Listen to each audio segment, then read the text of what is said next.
let's get right into this with the Archon Shards that do not matter for this Rubico Prime build, but I'm going to show you anyway.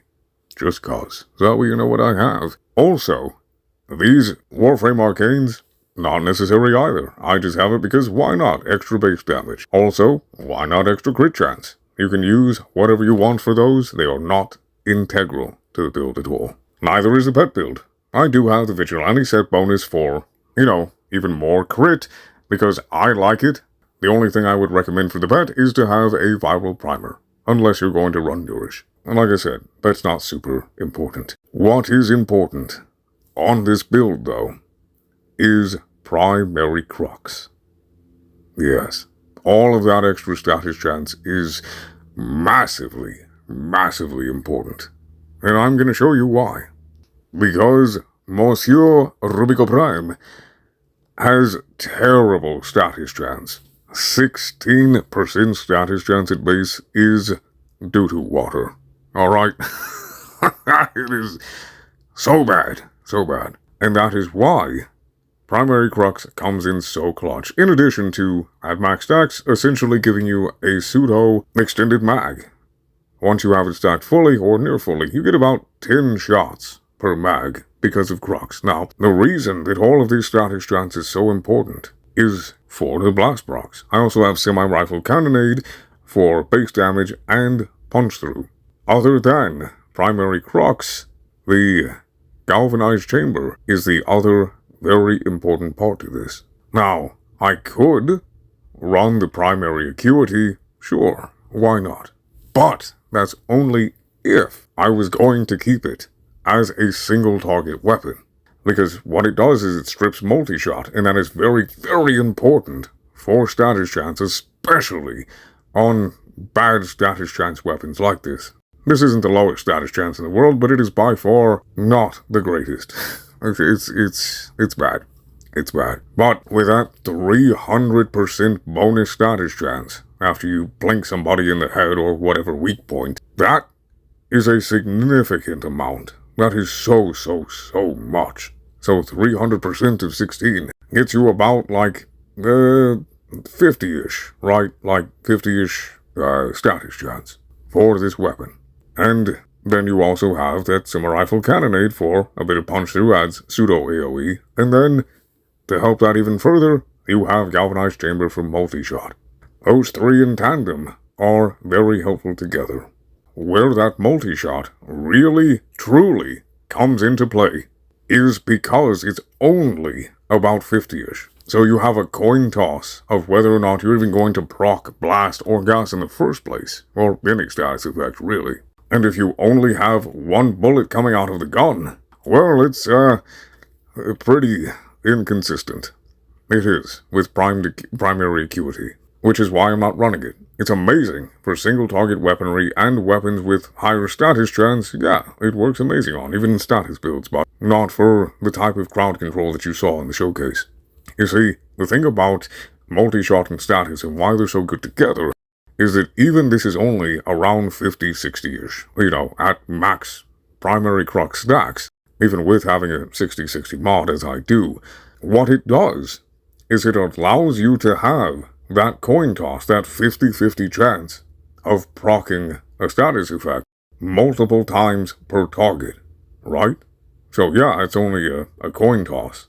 But when you get that first kill with Galvanized Chamber, it ramps up substantially. Because you go from 2 to 3, sometimes 4, even 5 shots, depending on how high your multi-shot actually is, right? That many chances because of that many bullets. Say you're shooting out 4 bullets from one trigger pull. That is a 50-50 chance that you get to roll 4 times, making it far more consistent, even at a lower status chance, to consistently proc the statuses that you want. That is why multi-shot is so helpful. That is why I'm running Galvanized Chamber and, crit delay and all the stuff I have here instead of primed acuity, because this is for crowds. Also, it's just that easy to switch to gas. You don't have to do anything special. That's all you gotta do. That is why I have what I have. So, again, Primary Crux for a absolute truck ton. of status chance, and you get a boost to your magazine size, essentially, because of its ammo efficiency, about 10 rounds. Semi-rifle cannonade, not only for base damage, but also for the punch-through, pseudo AoE, and the galvanized chamber to boost the ability to have consistent status procs. Now, I'm showing you this build here because I would only use this weapon for Eidolon hunts, and that's why I have polarity problems. Because I don't want to switch it out. Because I don't know when they are going to come around and make sniper rifles more viable, if at all, but I don't want to do a bunch of formaring just to, you know, make this the perfect little min-maxed, you know, blast build, and then find out later that now they changed how, you know, sniper rifles are going to work and all of that stuff, right?